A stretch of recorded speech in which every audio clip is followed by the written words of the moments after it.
plano mo bakaling property, ano ang mas maganda na gamiton? Pag-ibig ba o bank financing? Gusto mong maaraman ang details? Dalanan mo ng video.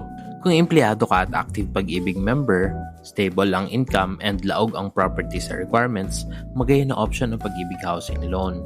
Main advantage kaini ang longer payment term. Pwedeng mag-abot hanggang 30 years, kaya mas manageable ang monthly amortization. May pagkakataon din makakuha ang mga qualified borrowers ng promotional or subsidized rates. Pero tandaan, mas halaba ang term, mas haloy ang obligation, and possible na mas dakula ang total interest over time.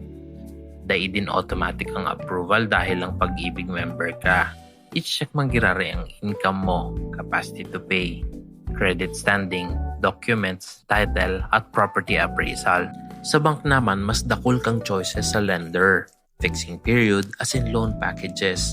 Pwede ding mas kaskas o mabilis ang process kung strong ang financial profile mo at accredited ng bangko ang property na plano mong bakalon.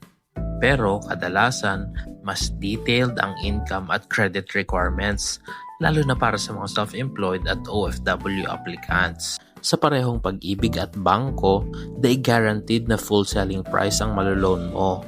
Kapag mas hababa ang appraisal or approved amount, kaipon mong mag-cash out ng difference. May mga buyer na bagay kay Pag-ibig.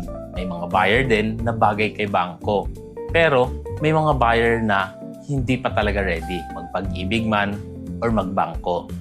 Pero alin ba ang mas madali? Yan ang maling hapot. Ang tamang hapot, arin ba ang laog sa income ko, sa property na plano kong bakalon, and sa timeline ko?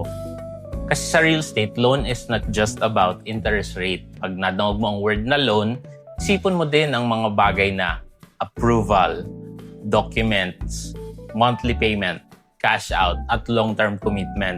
Kaya bago ka pumili kung saan ka ma-loan, magpa-assess ka muna para mas malinaw ang property financing. Yun ni si Uncle Butch sa imong real estate guide, digdi sa Bicol. Bago ka mag-loan, magpa-guide ka muna.